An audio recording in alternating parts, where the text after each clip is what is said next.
बिस्मिल्लाहिर्रहमानिर्रहीम, अस्सलाम वालेकुम। मैं गौहर भट्ट सियासत के प्लेटफॉर्म से आपकी खिदमत में हाजिर हूँ। ख़बरें दो हैं जो आपके साथ शेयर करनी है।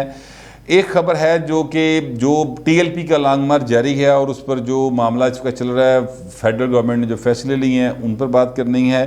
दूसरी खबर जो है वो ये है कि जनाब जस्टिस काजी फ़ायज़ ईसा साहब, जो कि सुप्रीम कोर्ट के सीनियर तरीन जजेज़ में जिनका शुमार होता है, उनको PTI के MNA ने बड़ी बदतहजीबी उनके साथ की है, बड़ी गलीज़ ज़ुबान उनके बारे में इस्तेमाल की है, उनके मुंह पर की है। वो क्या मामला है वो आपको बताते हैं। पहले मैं आपको बता देता हूँ कि TLP का मामला क्या है। तरीके लबैक पाकिस्तान ज़ाहिर है वो जो मुतालबात लेके निकली थी, और उनके असल में तो जो सच्ची बात है वो तो गल है कि मुतालबात उनका एक ही था कि साद रिजवी को रहा करें। अब ये शेख रशीद साहब जो हैं, मैंने पहले उसी दिन वीलॉग किया था और कहा था पता नहीं किहड़े पासे वो भाई खेड़दा है। ये उन्होंने जानबूझकर एक खिताब के दौरान ये कह दिया कि जनाब देखिए जी, फ्रांस के सफ़ीर को हम कैसे निकाल सकते हैं, क्या बातें करते हैं।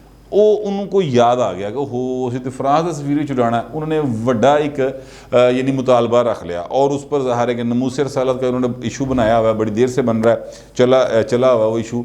और उस इशू के ऊपर फिर उन्होंने लोगों को इकट्ठा करना शुरू कर दिया। हज़ारों की तादाद में लोग निकले। इस दौरान शेख रशीद साहब भी दुबई से वापस आ गए, पाकिस्तान इंडिया का मैच नहीं देख सके, उन्हें बुलाया गया। उन्होंने आगे एक प्रेस कॉन्फ्रेंस की, मुज़ाकरत के बाद कहा जी मामला तय पा गया, मुज़ाकरत कामयाब हो गए जनाब। इनके मुतालबा तो इमरान खान आएगा, बाकी सारे मुतालबों में हमें कोई इतराज़ नहीं जी। कालदम शालदम भी देखे ना जी, वो हमने उसको फॉलो नहीं किया हुआ। बस इस तरह की बातें करके ना तासुर ये दिया कि गल बिल्कुल ठीक हो गई, ठंडी हो गई। ये परसों तरसों की बात कर रहा हूँ मैं।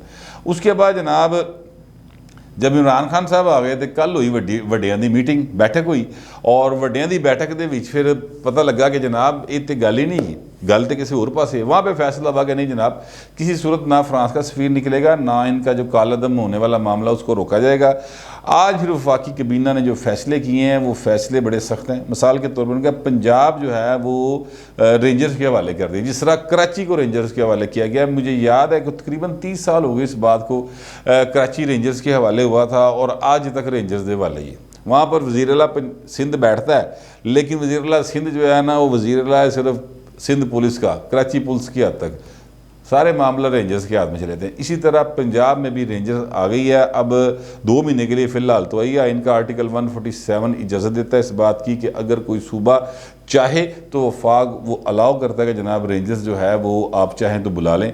आज शेख रशीद साहब ने जी प्रेस कॉन्फ्रेंस की थी, उन्होंने एक गल कही है, मगर बात ये नहीं है। बात जो है वो ये है कि जो TLP के साथ मामला गड़बड़ हुआ है, सच्ची बात पूछें तो मैं तो ज़ाती तौर पे इसको सरासर हुकूमत का कसूर समझता हूँ। दूसरी साइड जो TLP वाले हैं उनको वो चूँकि मुतहद्दिद रवैया अख्तियार कर रहे हैं, और अब तक की इतलात के मुताबिक, और ये इतलात जो हैं ज़ाहिर है कि कोई और नहीं दे रहा, CM पंजाब ने खुद ट्विटर के ऊपर ये इतलात दी हैं।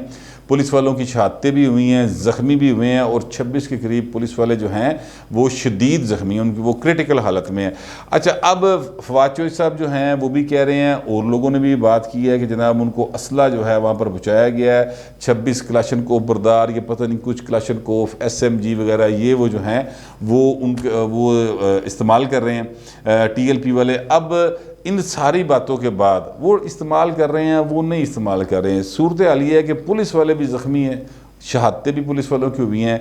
TLP वाले भी क्लेम कर रहे हैं कि जनाब उनके लोग बड़े शदीद ज़ख्मी हैं और ये सारा मामला चल रहा है। लेकिन ये बात यहाँ तक आई क्यों? असल बात ये है, और वो इसलिए आई कि जनाब पंजाब हुकूमत की नाअहली, बदतरीन नाअहली। ये देखिए कसूर है सीधा सीधा CM पंजाब का, जिसने जब ये साद रिजवी साहब जो हैं इनको जब रहाई के हवाले से बातचीत चल रही थी, और ये TLP वाले बार बार कह रहे थे कि जनाब साड़ी गल सुनो, साड़ी गल सुनो, आगे से चौधरी ज़हीर को भेज देते हैं यार ये मुज़ाकरत करने। चौधरी ज़हीर बेचारा क्या मुज़ाकरत कर सकता है? जो लोग चौधरी ज़हीर को जानते हैं उनको मेरी बात समझ आएगी कि मैं क्या कह रहा हूँ, ठीक है। एक बात कहते हैं तो उससे अगला जुमला कहते हैं तो पिछली बात की नफ़ी हो रही होती है। चौधरी साहब की मतलब अल्लाह ताला उन्हें सेहत दे, इस तरह के आदमी वो उनकी हालत है, तो उनको भेज दिया जनाब के मुज़ाकरत करें जाके यार। अच्छा, राजा बिशारा साहब, अल्लाह माफ़ करे, राजा बिशारत तो किसी गल ते खलोने वाला कैरेक्टर नहीं, गिल्ली थां ते पैर रखते ही बिल्कुल नहीं। अब ये जो सूरत हाल बनी हुई है, इसमें पंजाब हुकूमत बहुत मेरा ख्याल है कि ज़िम्मेदार है, और उन्होंने ये सूरत हाल बिगाड़ी है। अगर शुरू में जब ये 15-20 दिन पहले शुरू हुआ था, हल्का हल्का ठुक ठुक शुरू हुई थी, उसी वक्त कहते देखें एक बड़ा आसान हल है, मैं नहीं कह रहा साद रिजवी को छोड़ देते, साद रिजवी के ऊपर मुकदमात दर्ज हैं अप्रैल 2021 के, ठीक है, और वो मुकदमात में आप उनकी गिरफ्तारी डालें और वो सज़ा हो या ज़मानत पे हो, मतलब वो किसी पासे तो लगे ना, आप उसको नज़रबंद रख के बैठे हुए कितनी देर आप इस तरह से नज़रबंद रख सकते हैं। तो मामला अदालत में गया, अदालत ने वैसे जिस शराइत दी थी इजाज़त उसको रहा करने की, वो शराइत साद रिजवी को मेरे ज़राए के मुताबिक मंजूर नहीं थी। बट एनीवेज फिर पंजाब हुकूमत चलेगी सुप्रीम कोर्ट में और सुप्रीम कोर्ट ने फिर आगे रिमांड कर दी, अभी बेंच नहीं बना। लेकिन अब जो ये सिलसिला शुरू हो गया ना, इंतहाई पुरतशद्दद वाक़यात जो हो रहे हैं, लाहौर में भी वाक़यात हुए थे, यहाँ पर भी 2 पुलिस एहलकार शहीद हुए थे, TLP वाले क्लेम करते थे उनके बंदे मरे। लेकिन मैं कहना ये चाहता हूँ कि यार इधर से गिरें या इधर से गिरें, जख्मी हो तो पाकिस्तानी जख्मी रहे हैं ना, दोनों तरफ ये जुल्म हो रहा है। ये सूरत हाल बननी नहीं चाहिए थी। ये सूरत हाल बनने का सिर्फ एक वजह है कि हुकूमत जो डील कर रही है वो नाअहल थी, उसमें इतनी सलाहियत नहीं थी कि वो इस चीज़ को डील कर सकती। बट एनीवेज इस वक्त तो बड़ी गंभीर सूरत हाल बताई जा रही है। अब शेख रशीद साहब और फवाद चौधरी साहब ये आपस में निराल दें। देखें फ्रैंकली बात यह है कि शेख रशीद साहब ये कहते हैं, 2 रोज़ पहले कह रहे थे कि जनाब प्रेस कॉन्फ्रेंस में उन्होंने कहा कि जनाब देखिए पंजाब की तीसरी बड़ी सियासी कुव्वत है वो TLP, ठीक है, ये बात वो कह रहे थे। फवाद चौधरी साहब कह रहे हैं वो अस्करियत पसंद है, वो अस्करी कुव्वत है। अब मुझे बताएं कि इस हुकूमत के कितने मुंह हैं, ये बंदा किसके ऊपर यकीन करे। इस तरह की सूरत हाल में चीज़ें ख़राब होती हैं और बिगड़ती हैं। फवाद चौधरी साहब ने तो यहाँ तक कहा है कि ये जो इनके अकाउंट ऑपरेट हो रहे हैं ज़ाहिर ट्विटर के या जो हैं अपना फेसबुक वगैरह के, तो ये इनको इंडिया से ऑपरेट किया जा रहा है। अच्छा, अब ये सारी बातें जो फवाद चौधरी साहब आज कह रहे हैं, मैं आपको याद दिलाऊं, आज से जिस दिन शेख रशीद साहब इनसे प्रेस कॉन्फ्रेंस कर रहे थे, वो हफ्ता पहले या शेख रशीद साहब इनके साथ मुलाकातें कर रहे थे, उस वक्त भी फवाद चौधरी साहब ने एक ट्वीट किया था कि 107 जो है ना वो अकाउंट ऐसे हैं जो इंडिया से ट्वीट हो रहे हैं, इनके राब्ते हैं, ये वो इस तरह की बातें फवाद चौधरी साहब ने, मुझे याद है कहीं थी, मेरे हल्का जब भूल गया दिन कौन सा था, लेकिन बात का लुब्बे लुबाब यही था। अब मैं कहना ये चाहता हूँ कि इसमें जितनी ज़्यादा हुकूमत जो है वो प्रॉपर रोल प्ले नहीं कर सकी, तो नतीजा ये निकलना सी भाई ना, और क्या निकलना सी। यहाँ से सऊदी अरब चले गए वज़ीर आज़म साहब, वज़ीर दाखिला साहब भी मैच वेखन टुर पे, पिछे उस्मान बुज़दार, अल्लाह अल्लाह अल्लाह, बस फिर जिन्ना को सहन से गई उस हिसाब उन्होंने डील कर लिया। हालात जो बने वो अब आपके सामने हैं।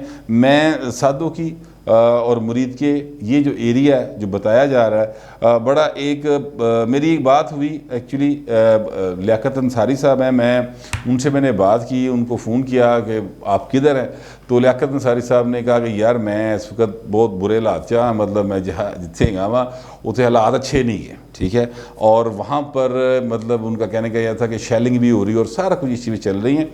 तो इसी तरह अरशद चौधरी साहब हैं, वो इंडिपेंडेंट उर्दू के लिए काम करते हैं, उनसे बात हुई थी तो वो भी इस तरह की बातें कर रहे थे। वहाँ से जो फुटेजेस आ रही हैं, मैं बिल्कुल वो फुटेजेस आपको नहीं दिखा सकता, ना दिखाना चाहता हूँ, इसलिए कि वो फुटेजेस जो हैं वो दिखाई नहीं जा सकती, यानी इस तरह की मनाजर हैं वो। तो मेरे कहने का मतलब है दोनों तरफ में जो कुछ हो रहा है ना, एक नाअहल आदमी, ठीक है, उसकी नाअहली की वजह से सारा कुछ हो रहा है। वो नाअहल आप पंजाब में भी बैठाया हुआ है, वफाक में भी बैठाया हुआ है। शेख रशीद साहब ने जलती पर तेल का काम किया है और जिस तरह की बातें की हैं, अब TLP का सारा गुस्सा शेख रशीद हो गया, टोटल गुस्सा शेख रशीद साहब की तरफ हो गया। बट एनीवेज ये मामला जो हैं ये संजीदा हैं, इससे पाकिस्तान के समाज को नुकसान हो रहा है, इससे पाकिस्तान की इमेज बुरे तरीके से ख़राब हो रहा है दुनिया भर में। तेरा बदा ना आ जाए यार, कुछ करो, चीज़ों को कूल डाउन करें। अब फवाद चौधरी साहब कहते हैं कि किसी सूरत रियासत की रिट को चैलेंज नहीं करने दिया जाएगा। बिल्कुल ठीक बात है सर, बिल्कुल नहीं होना चाहिए, पर शेख रशीद को समझाना चाहिए ना पहले, जिसले कह रहे सी कि तीसरी सियासी कुव्वत है, वो भाई साहब कही जा रहे सर, फिर बताना करना चाहिए था ना काम। जब आपने 6 महीने पहले कहा था कि कालअदम करार देंगे तो फिर वो प्रोसेस पूरा करना चाहिए था ना, कालअदम करार दिलवाना चाहिए था सुप्रीम कोर्ट से जाके, वो प्रोसेस आपने पूरा क्यों नहीं किया हुआ। तो अपनी गलतियों को पाए ना, अपनी मंजी थले भी डांग फिरो। मेरे कहने का मतलब है मैं हरगिज़ पुरतशद्दद रवैये की हमायत ना करता हूँ, ना कर सकता हूँ, ना कभी की है, ना करूँगा कभी। लेकिन मेरा मतलब है कि ये रवैये यहाँ तक आते क्यों हैं, उसकी भी तो कोई वजूहात होंगी ना, तो उसकी तरफ गौर करें। इसलिए मैं कह रहा हूँ कि अपनी मंजी थले डांग फेरें। बट एनीवेज अफसोसनाक सूरत हाल है पाकिस्तान के अंदर, ये पिछले 3-4 रोज़ से बनी हुई।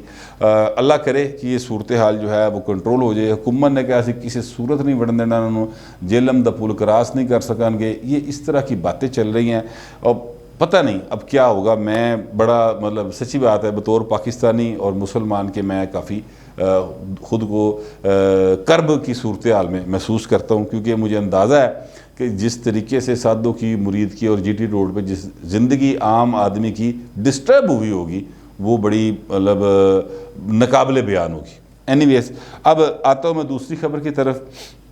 वो खबर ये है कि जनाब मिस्टर जस्टिस काजी फायजी साहब जो हैं वो जब मौसम अच्छा होता है, अब्दुल क़य्यूम सिद्दीकी जो बड़े सीनियर कोर्ट रिपोर्टर उनके मुताबिक जब मौसम अच्छा होता है तो वो वॉक करते हुए जुडिशल कॉलोनी से निकलते हैं और सुप्रीम कोर्ट पैदल आते हैं। अब 8:45-50 के करीब का टाइम था।